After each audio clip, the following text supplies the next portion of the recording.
ஆரம்ப கட்டத்துல நான் வந்துட்டு ஃபர்ஸ்ட் என்னோட படிப்பை முடிச்ச உடனே கண்டிப்பா நம்ம இந்த மாதிரி ஒரு சேவையை செய்யறோம் அப்படின்றப்போ நமக்கு பணம் அப்படின்றது வேணும்.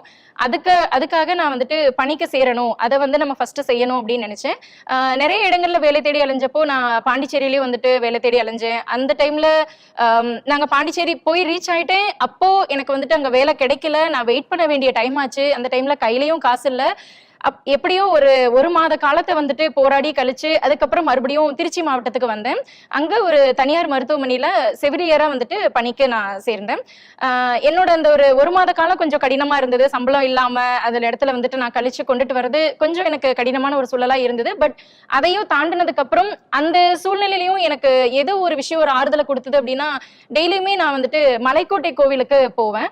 அந்த மலைக்கோட்டை கோவில் அடிவாரத்துல பார்த்தோம் அப்படின்னா நிறைய இந்த மாதிரி ஆதரவு இல்லாம இருக்கவங்க இருப்பாங்க. அதுல ஒரு செல்லப்பன் அப்படின்ற ஒரு தாத்தாவை நான் மீட் பண்ணேன். அவர்னால நடக்க முடியாது, அவர்கிட்ட வீல் சேர் இருக்கு. பட் அவர் அந்த வீல் சேர்ல ஏறி உட்காரணும் அப்படின்னா ஒருத்தர் ஹெல்ப் பண்ணணும். அவர் எப்பயுமே நைட் வந்து அந்த அடிவாரத்துக்கு, மலையோட அடிவாரத்துக்கு கீழே போய் படுத்துப்பாரு. மார்னிங் டைம்ல செயின்ட் ஜோசப் காலேஜ் முன்னாடி வந்துட்டு போய் உட்கார்ந்துப்பாரு. இதுதான் அவரோட ரொட்டீன். சோ நான் அவரை ஃபர்ஸ்ட் டைம் பார்க்கும்போது அவரோட காலில் வந்துட்டு புழுக்கள் வச்ச புண்கள் இருந்தது. அதை பார்த்தப்போ நான் அவருக்கு, தாத்தா உங்களுக்கு ஏன் இந்த மாதிரி காலில் அப்படி இருக்கு அப்படின்னு நான் கேட்டப்போ அவர் சொன்னாரு, எனக்கு இந்த மாதிரி வந்து நான் ஒரு ஆக்சிடென்ட் ஆயிருச்சு, அதுல இந்த மாதிரி ஆச்சு அப்படின்னு சொல்லி சொன்னாரு. அதை நான் காலப்போக்கில் இன்னொரு 2 நாள் 3 நாள் அப்படின்னு அவர்கிட்ட பேச ஆரம்பிக்கும் போது அவர் சொன்னாரு, எனக்கு ஆக்சிடென்ட்லாம் ஆகல, என்ன வீட்டுல இருந்தவங்க வந்துட்டு என்னோட காலை முறிச்சு இப்படி வந்து ரோட்ல என்ன போட்டு போயிட்டாங்க, என்னோட சொத்துக்களை எல்லாம் எழுதி வாங்கிட்டாங்க, இதுதான் எனக்கு நடந்தது அப்படின்னு அவர் என்கிட்ட எல்லாத்தையுமே சொன்னாரு. எனக்கு அந்த சூழ்நிலையில நான் என்ன செய்ய முடியும் அப்படின்றது தெரியல. நான் இப்ப யோசிச்சேன், நம்ம அதாவது உடனடியா எல்லாத்தையும் செஞ்சிட முடியாது, கொஞ்சம் கொஞ்சமா தான் நம்ம வந்துட்டு ஆரம்பிக்கணும் அப்படின்னு நான் ஃபர்ஸ்ட் அவருக்கு சொன்னேன், உங்களுடைய புண்களுக்கு என்னால என்ன செய்ய முடியுமோ நான் செய்யறேன், ஏன்னா நான் ஒரு செவிலியர், அதுக்கு வந்து உங்களுக்கு என்ன ஹெல்ப் பண்ண முடியுமோ நான் கண்டிப்பா பண்றேன் அப்படின்னு.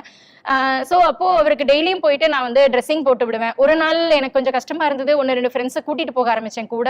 அப்படியாக நாங்க அவரை வந்துட்டு அப்போ அவர் கூட உட்கார்ந்து பேசுவேன். அவருக்கு புண்களுக்கு எல்லாம் கட்டு போட்டு விட்டுட்டு அவருக்கு ஒரு டீ வாங்கி கொடுத்துட்டு அதுக்கப்புறம் அவரை வீல் சேர்ல ஏறி உட்கார வச்சு நான் அதுக்கப்புறம் அவர் மலைக்கோட்டை அந்த இது வரைக்கும், அவருக்கும் தெரியும் என்கிட்ட வந்து பணம் இல்லை, ஆனா இந்த பொண்ணுனால என்ன செய்ய முடியுமோ செய்வா அப்படின்றது அவருக்கு தெரியும். என்கிட்ட எதுவுமே அவர் அதிகமா கேட்கவே மாட்டாரு. ஒரு சாப்பாடு வாங்கி கொடுங்கலாம் கேட்க மாட்டாரு. அவருக்கு ரொம்ப பசின்ற இடத்துல என்கிட்ட அவர் கேட்கறது என்னவா இருக்கும்னா, ஒரு டீ வாங்கி கொடுமா அப்படின்னு தான் சொல்லுவாரு. நானும் என்கிட்ட இருந்த பணத்துல அவருக்கு நான் டீ வாங்கி கொடுத்துட்டு அவரை நான் எப்பயுமே மலாடி வாரத்துல நான் விட்டுட்டு வந்துருவேன்.